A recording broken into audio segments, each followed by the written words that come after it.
Η ατμόσφαιρα, όλοι χαρούμενοι, πρωταθλητές, συγχαρητήρια για ακόμη μια φορά.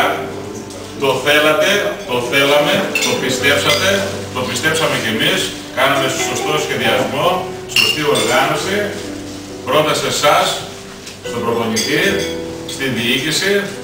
Όλοι μαζί έδεσε η χημεία, το αποτέλεσμα φάνηκε.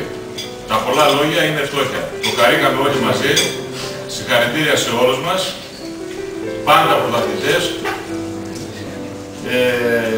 Συναισθηματικά είμαστε χαρούμενοι.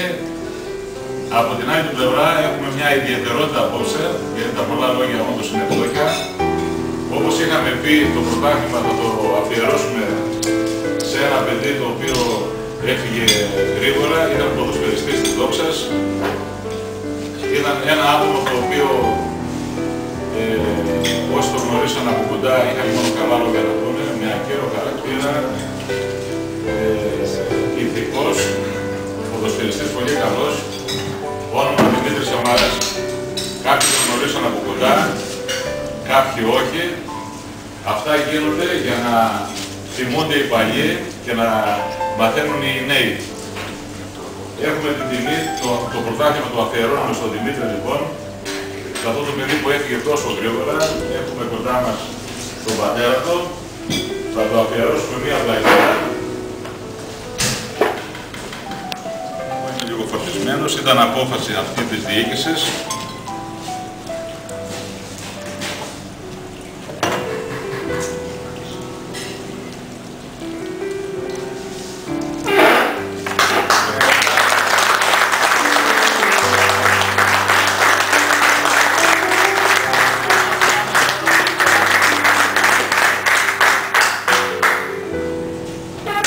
Στον Δημήτρη λοιπόν, το οποίο έφυγε τόσο νωρίς από κοντά μας, και ευχόμαστε να είστε καλά, να το θυμάστε και να παδιομαρτίζονται οι νέοι. Τα συγχαρητήρια και πάλι. Ευχαριστούμε πολύ.